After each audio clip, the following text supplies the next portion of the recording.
Police थानाधिकारी नहीं करना चाहता बोधूराम मर्डर मामले में कोई कार्रवाई। सब मिलने के 36 दिन बाद भी नहीं दिया संतोषप्रद जवाब। पूर्व विधायक शुभकर्ण चौधरी। झुंझुनू जिले की उदयपुरवाटी विधानसभा क्षेत्र के निकटवर्ती नवलगढ़ विधानसभा क्षेत्र की ग्राम पंचायत टोंक छिलरी का बोधूराम सैनी 19 जनवरी 2023 को लापता हो गया था, जिसकी गुमशुदगी 20 फरवरी 2022 को उदयपुरवाटी पुलिस थाने में दर्ज करवाई गई थी। पुलिस थाने का इस दौरान ग्रामीणों ने 2 बार घेराव भी किया था, जिसमें लगभग 319 लोगों के राजकार्य बाधा में मुकदमे भी लगे थे। जब परिजन तथा परिजनों ने आसपास के क्षेत्र में छानबीन की तो बोधूराम का शव 21 दिन बाद घर से लगभग 3 किलोमीटर दूर कोये में मिलने के बाद परिजनों ने बार बार आरोप लगाए थे कि शरीर के बाहर वाले कपड़े उनके नहीं हैं। शव 4-5 दिन पुराना होने की बात भी कही थी, लेकिन इसके बाद भी पुलिस प्रशासन परिजनों व ग्रामीणों की एक भी नहीं सुनी, जिसके बाद पुलिस प्रशासन कुंभकर्ण की नींद सोती रही। शव मिलने से पूर्व परिजनों ने आधा दर्जन लोगों के खिलाफ नामजद मामला भी दर्ज करवाया था, जिससे अब तक कोई कार्रवाई नहीं कर लिपापोती ही कर रही है, जिसका थाना जवाब नहीं दिया है। वहीं आज फिर शव मिलने के 36 दिन बाद पूर्व विधायक शुभकर्ण चौधरी तथा नवलगढ़ पूर्व पालिका चेयरमैन सुरेंद्र सैनी के नेतृत्व में सैकड़ों लोग पुलिस थाना पहुंचे। पूर्व विधायक शुभकर्ण चौधरी ने कहा कि थाना अधिकारी ब्रजेंद्र सिंह के सामने गवाह सहित बोधूराम मर्डर मामले में जो भी घटनाक्रम हुआ उसकी जानकारी पहले भी पुलिस प्रशासन को अवगत करवाई थी, जिस पर अभी तक पुलिस प्रशासन नाकारा साबित हुआ है। यहाँ का थानाधिकारी इस मर्डर मामले में कोई कानूनी कार्रवाई नहीं करना चाहता है। इसके लिए आज फिर हम सैकड़ों लोगों के साथ पुलिस थाने पहुंचकर थानाधिकारी को फिर से अवगत करवाया है, जिससे मर्डर मामले को लेकर फिर से नया मोड़ आने वाला है। पुलिस प्रशासन को पूर्व विधायक शुभकर्ण चौधरी ने अवगत करवाते हुए कहा कि पुलिस समय रहते हुए बोधूराम सैनी को न्याय दे, अन्यथा पुलिस के द्वारा उच्च अधिकारियों से मिलकर बात करेंगे। फिर भी यदि पुलिस प्रशासन नकारा साबित होगा तो फिर से रणनीति तैयार करेंगे। इस दौरान ढेवा की ढाणी सरपंच महेंद्र सैनी, छिलरी सरपंच पूर्ण सिंह शेखावत सहित सैकड़ों लोगों ने ज्ञापन देकर जल्द कार्रवाई करने की मांग की है। साथ ही झुंझुनू एसपी से मिलने की भी बात कही। सुनिए क्या कहा ग्रामीणों तथा पूर्व विधायक शुभकर्ण चौधरी ने। अगर पुलिस तो इसको ठंडे बस्ते में डालना चाहती है, लेकिन गांव के लोग हैं जन आंदोलन की तैयारी कर रहे हैं। जन आंदोलन आगे जिस संख्या में पहले आए तो उसी संख्या में आगे इनको प्रशासन को हम दोबारा चेताएंगे और निःशुल्क जांच करवाने की मांग। एक हमारे पास बावरिया रहता है जो खेतों की रखवाली करता है, वो मुझसे गूंगा है, कान से बहरा है, कुछ सुनाई देता नहीं है। वो यह घटना उसने आंखों देखी घटना है और ये तो दावा नहीं कर सकता कि वो बोधूराम सैनी है, परंतु ये तय कर रहा है कि 3 आदमियों ने किसी आदमी को एक जगह दारू पिलाई है, खूब दारू पिलाई है। दारू पिलाने के बाद में एक कट्टे पे जाके लेटा के उसका मुंह बंद किया है, कपड़े से मुंह बांध के। थोड़ी देर बाद में दारू वापस पिला के और किसी कपड़े या कुछ बोरिया उसमें बांध के इधर ले गए थे। और ये मैंने आपको हालात देखा है। वापस आए तो वो 3 ही आदमी आए। तो ये आदमी ये इतने दिन ऐसे बात नहीं बता पा रहा था क्योंकि उसको कुछ पता तो रहता नहीं है, वो गंगा और बहरा है। तो वो बार बार पुलिस वहाँ नदी में चक्कर लगा रही थी, तो किसी आपके परिवार को इशारे में पूछा कि ये क्या प्रकरण चल रहा है, तो उसने बताया कि कोई फ़ोटो दिखाई कि ये किसकी फ़ोटो है। उसने बता दिया से उस बोधूराम की है। तो उसने बोला ये ख़त्म हो गया। तो उसने बताया कि इतने दिन पहले ऐसे 3 आदमी यहाँ एक आदमी को दारू पिला रहे थे और यहाँ लेटा के मुँह बांध के इधर ले गए थे। फिर वापस आए तब 3 ही आदमी आए थे। अब कैसे खुला ये पूरा प्रकरण, कैसे सामने? प्रकरण तो अब हमने तो उससे संतुष्टि की है, पहले तो हम लोगों ने भी संतुष्टि नहीं की। आज मैं खुद भी मौके पे गया था, शुभकर्ण जी चौधरी भी थे, नवलगढ़ चेयरमैन सुरेंद्र सैनी थे और काफ़ी कम से कम 200 लोग थे। तो वो जैसे घटना हुई वैसे वैसे इशारों के हिसाब से आप लेके गया, हर जगह बैठा, इधर उसको लेटाया, इधर हाथ धोया, इधर पानी पी, इधर दारू पी, ये सब मौके दिखाया हमने। और फिर मैं यहाँ लास्ट में छुप गया, वो इधर लेके गए थे और वापस आए, इधर आए, मैं इधर चला गया।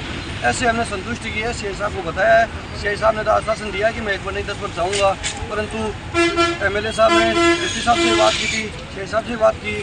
तो इन बातों में देखते हैं कि क्या दम रहता है। हमें तो पहले वाले जैसे ये लगता है लॉलीपॉप दे रहे हैं, देखते रहेंगे। हमें तो मर्डर पहले से बता रहे थे कि इसकी मर्डर है, परंतु पुलिस नहीं मान रही थी। अब कह रहे साक्ष्य नहीं मिले। अब तो हमने साक्ष्य देने के कगार पे हैं, उन साक्ष्य से आगे छानबीन करेगी तो ज़रूर मिलेगा, यदि नहीं करेगी तो क्या है, फिर देखते हैं क्या होगा आगे। बोधूराम सैनी की हत्या के प्रकरण में 2-3 दिन से एक नई कड़ी सामने आ रही थी। गांव के काफ़ी लोग कल मेरे से मिलने आए थे। एक बावरी जाति का व्यक्ति है जिसको मैं बचपन से पहचानता हूँ, मूलाराम उसका नाम है। वो गूंगा है, वो बहरा है, ना बोल सकता है ना सुन सकता है। ये उसका कोई एविडेंस मुझे कल बताना चाह रहे थे। मैंने उसकी बात को माना नहीं कि मूलाराम गूंगा भी है, बहरा भी है, और आप लोग मुझे समझा भी नहीं पा रहे, वो भी बोल नहीं पा रहा, तो मैं इस बात से संतुष्ट नहीं हूँ। गाँव के लोग चाहते थे पुलिस भी हमारे साथ जाके वहाँ देखे। पुलिस तो किसी के बस में नहीं है, पता नहीं इनको तो कौन चलाता है। तो अपने आप में शायद कोई बहुत बड़ी जगह से गवर्न होते होंगे। पर मैं आज प्रातः 8 बजे उस गांव में गया और मूलाराम को मैंने साथ लिया। तो उसकी बातों से उसने सारे दृश्य को चल कर इशारों से मुझे समझाया। उसने बताया सारे जगह, मैं इस पर्टिकुलर जगह पे बैठा था, मेरे सामने 4 लोग शराब पी रहे थे और मैंने देखा कि वो 3 लोग एक ही व्यक्ति को ज़्यादा बार बार शराब पिला रहे हैं। रात का समय था, वो रात को चौकीदारी का काम करता है, मूलाराम का पिता भी करता था, और ये भी दोनों भाई बचपन से पशुओं की खेती की रखवाली पशुओं से करते हैं और इसके एवज में गांव के लोग उसको कुछ अनाज देते हैं। ऐसा ही बरसों से करते आ रहे हैं। हमारे खेत में भी ऐसा इन्होंने किया है, गाँव के लोगों के साथ भी करते हैं। तो मैंने पूछा रात को ऐसे कैसे दिख सकता है, तो ये बात उस दिन या तो 13 थी या 14 थी, अमावस थी, 3 दिन में से एक दिन था, क्योंकि पूर्णिमा थी। क्योंकि वो टाइम बता रहा है 5, 5, 10, 2, 12 और 12:30। 12:30 बजे चांद सिर पे था। उस वक्त मैंने देखा, उस वक्त विजन बहुत अच्छा होता है। तो उन्होंने एक आदमी को ज़्यादा शराब पीने की कोशिश करी और फिर उसको वहाँ से पकड़ के और कोई दूसरी जगह एक पेड़ के नीचे ले गए, जहाँ ये पहले से ही बता रहा था कि वहाँ कट्टे बिछे हुए हैं। हमको वहाँ कट्टे बिछे हुए मिले, इस पर लिटाया। उस आदमी का मैंने देखा मुँह बांध दिया कस के, ताकि उसको सांस ना आए, और वो ऐसा करके वापस उसी जगह पे आ गए जहाँ शराब पी रहे थे। उन्होंने वहाँ एक पानी की होद सी बनी हुई है, एक हैंडपम्प है, वहाँ उन्होंने फिर हाथ मुँह धोया, पानी पिया, और 15-20 मिनट का इंतजार करने के बाद वो ये वेट कर रहे होंगे कि उसकी सांस बंद हो जाए। वो वापस उस जगह पे गए, किसी बोरे में या किसी कपड़े में उसको डाल के बांधा और तीनों ने मिलकर उसको उठाया। उन्होंने मुझे नहीं देखा क्योंकि मैं फिर छुप गया किसी ओट में, और फिर उनके पीछे पीछे चला और वो देख ना पाए, ऐसे छुपते छुपाते वो उसके वो जगह तक के आसपास तक पहुंच गया जहां उसकी लाश मिली थी। वहां के देखा तब तक वो चारों जा रहे थे। आधे घंटे बाद वो लोग वापस जब आए तो उनके साथ 3 ही लोग थे। चौथा आदमी नहीं था, मिसिंग था, वो शायद बोधूराम था, और वो लोग अपने नदी की तरफ चले गए। ये भी अपने घर में चला गया क्योंकि तब तक सुबह हो गई होगी। ये सारी बात हमने इनके डिप्टी साहब से बताई, जिन्होंने सुनने की कोशिश नहीं करी। मैं CI उदयपुरवाटी से भी यही बात बताने आया था। पर ऐसे लगता है जैसे पुलिस ने इस मुकदमे को पहले से हल कर रखा है। ये किसी के दबाव में है, इन्होंने अपना निर्णय तय कर रखा है, इनको कोई न्याय नहीं देनी है। आज हालात ये हैं कि हर हालत में हालात चीख के कह रहे हैं कि बोधूराम की हत्या हुई है। ये आदमी क्यों नहीं इतने दिन बाद आया? तो आप उससे मिलिए, वो न बोलता है न सुनता है, उसको दिखता है खाली। उसने अब वो बीमार भी है, इस बात की पर्चियाँ उसने कई दिखाई मेरे को कि डॉक्टरों का इलाज चल रहा था। वो अब चारों तरफ लोगों में भीड़ भड़ाका देखता है, चारों तरफ लोगों को देखता है। तो उसने इशारों पूछा है लोग बार बार नदी में क्यों आते हैं, ऐसा क्यों है? तो उसको बताया गया, फोटो दिखाई तो जानता है बोधूराम को वो कि ये मर गया। तब उसने ये बात बताई कि ऐसा एक दिन मेरे सामने हुआ था। ये बात को पुलिस को बताया था, पर पुलिस सुनने की कोशिश नहीं करी, वो सुनना चाहते भी नहीं। भले ही हमारा मन रखने के लिए उन्होंने कहा ठीक हम इस आदमी की ओर रखेंगे, इससे पूछेंगे। पर जो आदमी गूंगा है, बहरा है, उसको तो उसके परिवार के लोग समझ सकते हैं, जो बोलने वाला समझ सकता है। पर पुलिस ने तय रखा किसी मर्डर को खोलना नहीं है, ऐसा आज मैंने इनकी बात को मान लिया।